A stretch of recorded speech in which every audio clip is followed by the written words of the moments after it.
Good morning friends, welcome back to my new blog. तो इस blog में आप लोगों को देखने को मिलेगा कि इग्नू के द्वारा जो एग्ज़ाम कंडक्ट करवाए जाते हैं उसमें जो क्वेश्चन पूछे जाते हैं वो क्वेश्चन कहाँ से लिए जाते हैं और अब जॉब के साथ आप आगे की प्रिपरेशन कैसे कर सकते हैं, अपने टाइम को मैनेजमेंट कैसे कर सकते हैं और अपने टाइम को यूटिलाइज कैसे कर सकते हैं, ये सारी चीज़ें आप लोगों को इस ब्लॉग में देखने को मिलेगी। तो प्लीज़ आप लोग इस ब्लॉग को एंड तक ज़रूर देखिएगा। तो सुबह सुबह मैं उठ गई थी अपना मॉर्निंग रूटीन फॉलो करते हुए।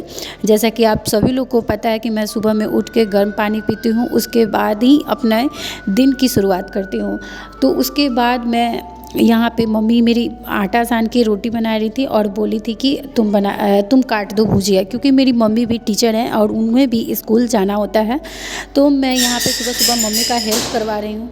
मम्मी का हेल्प करवाने के साथ मैं अपना जो सुबह में जो भी मैं करेंट अफेयर्स देखती हूँ तो वो करेंट अफेयर्स भी मैं साथ में देख लेती हूँ, क्योंकि आप सभी लोगों को पता है कि हमारे पास इतने टाइम नहीं होते हैं कि मैं फ्री होकर मैं अपना करेंट अफेयर्स देख सकूं और अपने स्टडी को कंटिन्यू कर सकती हूं। तो जो भी टाइम हमें मिलता है उसी में हमें ये सारी चीज़ें करनी होती हैं। तो मैं साथ में अपना करेंट अफेयर्स भी कर लेती हूँ, जो कि सुबह का होता है। एटलीस्ट मैं दो करेंट अफेयर्स मैं देख लेती हूँ, स्पीड थोड़ा सा बढ़ा के मैं कर लेती हूँ। उसके बाद मैं मम्मी का भुजिया वुजिया धुल कर और प्याज वगैरह काट के मैं देकर चली गई थी फ्रेश होने, और फ्रेश होकर नहा वहा कर और रेडी होकर मैं स्कूल के लिए अपने निकल गई थी। और स्कूल में आने के बाद आप लोगों को पता ही है कि सुबह से आकर शाम तक, स्कूल में आने के बाद जो सुबह से शाम तक हमें टाइम नहीं मिलता है। आप सभी लोगों को पता है कि जो भी प्राइमरी स्कूल में जो भी होंगे वो लोग रिलेट कर पाते होंगे कि जो प्राइमरी स्कूल के बच्चे होते हैं उनकी जो समझ होती है वो अलग होती है बड़े बच्चों से। वो थोड़े से नटखट होते हैं और उन लोगों की हमेशा कंप्लेन आते रहती है, और साथ में उन लोगों को छोटी छोटी बातों पे आके वो लोग शेयर भी करते तो अच्छा लगता है। तो दिन भर उन्हीं लोगों में हम लोगों का टाइम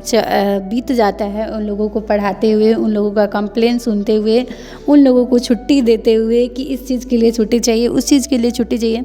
तो ये सारी चीज़ें करते करते हमारा शाम का जो टाइम हो जाता है, हमारा माइंड काम नहीं करता है और बहुत ही थकावट हो जाती है। तो घर पे जाने के बाद थोड़ा बहुत तो रेस्ट करना पड़ता ही है। उसके बाद मैं घर पे आके रेस्ट, उसके बाद जो शाम का खाना होता है वो खाना वाना बनाकर मम्मी का पैर वैर दाब कर मैं चली गई थी पढ़ने के लिए, और मैं रात में कंटिन्यू 2 घंटे तक पढ़ी हूँ। और फिर उसके बाद मैं रात का जो अपना स्किन केयर होता है वो करने के बाद, स्किन केयर रूटीन, उसके बाद मैं चली गई थी सोने।